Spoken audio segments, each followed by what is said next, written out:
Captain's log, week 3. I asked the AI for a loot system. What I got was 10 sessions of cascading rewrites that touched almost every system in the game. Items, rarity tiers, weapon mounts, module equipment, ore smelting, cargo hold splits, radar blocks, collector magnets, 1 feature request, 10 sessions, 4 days, 16 commits. The ship didn't just get new guns, it got an entire nervous system. Let me walk you through how 1 simple feature spiraled into a full item economy. For anyone catching up, week 2 gave us the galaxy. 100 by 100 sectors, a full economy, save system, procedural world generation.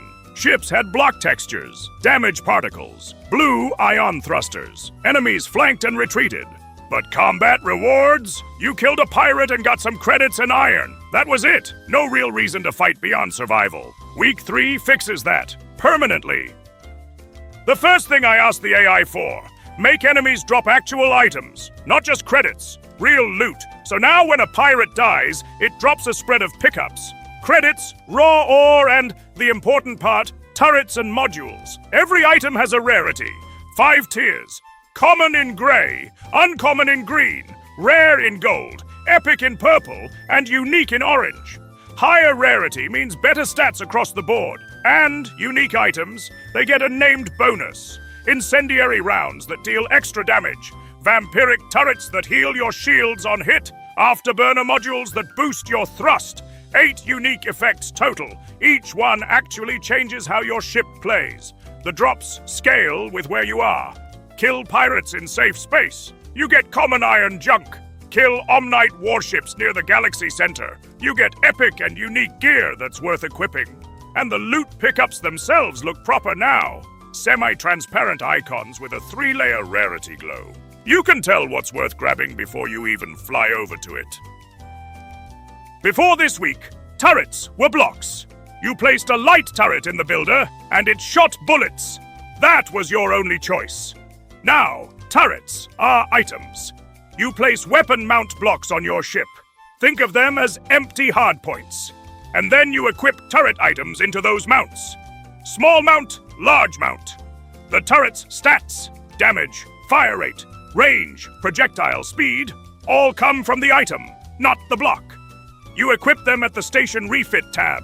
Left side shows your mounts, right side shows your cargo. Click Equip. A barrel sprite appears on your ship, and you're in business. An uncommon heavy shell turret from a titanium sector hits completely differently than the common starter turret you spawned with. This is the thing that makes combat matter. You're not just fighting to survive. You're fighting to upgrade. Turrets go on weapon mounts. Modules go in cockpit slots. Your cockpit determines how many module slots you get. Scout cockpit gives you 4, standard cockpit 7, command bridge 10. Each module has 1 to 3 stat modifiers. Thrust bonus, armor bonus, power generation, mining speed. 9 stat types total. You equip them in the builder's 3rd tab. Ship, turrets, modules. Slot a module in, and its bonuses apply ship-wide. A rare thrust module plus an Afterburner unique turret? Your scout is now faster than anything in the sector. That's the build variety I wanted. Same ship hull, completely different loadout. Mining gives you raw ore now, not refined materials. To turn ore into usable building material, you need a smelter. 4th tab at the station. Each tier has a conversion rate. 500 iron ore plus 10 credits gets you 1 iron ingot. Omnite. 1,500 ore plus 1,200 credits. It's a money sink that makes the economy loop actually work. Mine, smelt, build, or just buy materials directly at a markup. 2 new utility block types that change how you interact with the world. Collector blocks create a magnet field around your ship. Small collector, 400 pixel range. Large collector, 1,000 pixels. Loot pickups get pulled towards you automatically. No more flying over every single drop after a fight. They're smart too. If your cargo is full, they stop attracting that loot type. No wasted effort. Radar blocks extend your minimap range. The default is 1,000 pixels, barely enough to see incoming enemies. Slap a large radar on your ship, and you're scanning 5,000 pixels out.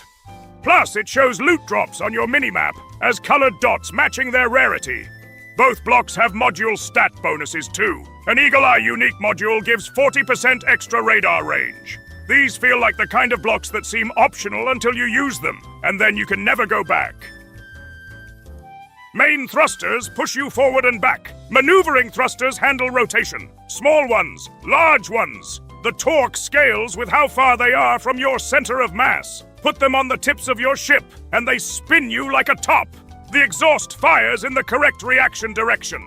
Left thruster fires when you're turning right. Blue ion glow, just like the main engines. Build-wise, the ship generator auto-places them on edges. For manual builds, it's another thing to optimize around. Here's the real story of Week 3. The part they don't show you in the I Built a Game with AI videos. I asked for a loot system. That's one feature.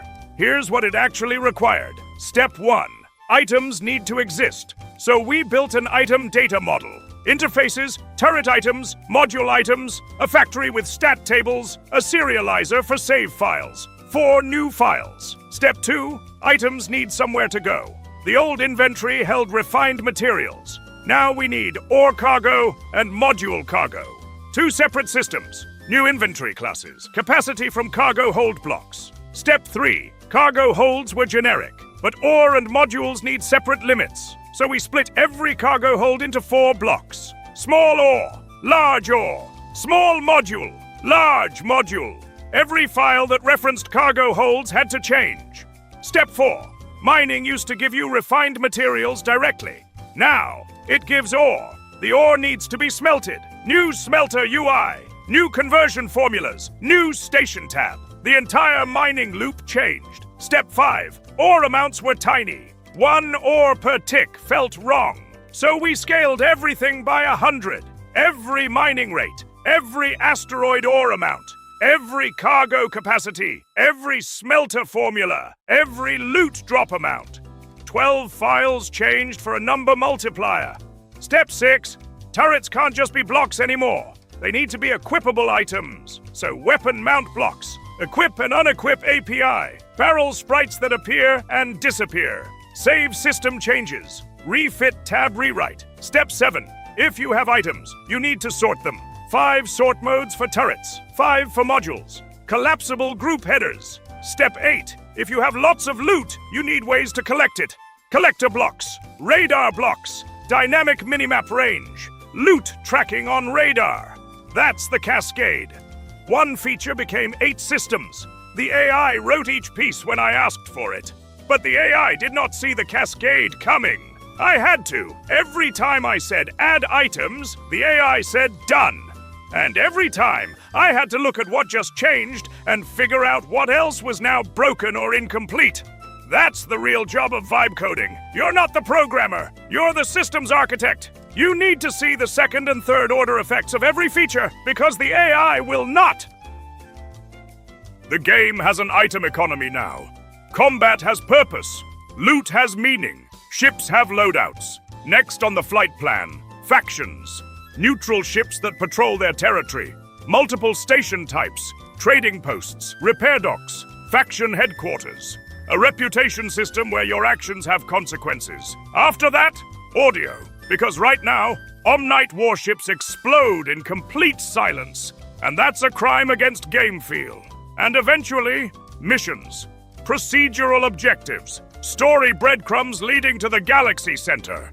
We're 25 sessions in. The game went from blocks that shoot to a full-action RPG loop in 3 weeks. Week 4 is where the universe starts feeling alive. If you're tracking this build, subscribe. Tell me in the comments, what would you equip first? Vampiric turrets that heal your shields, or Afterburner modules that make you untouchable? Next transmission when Week 4 wraps. Captain out.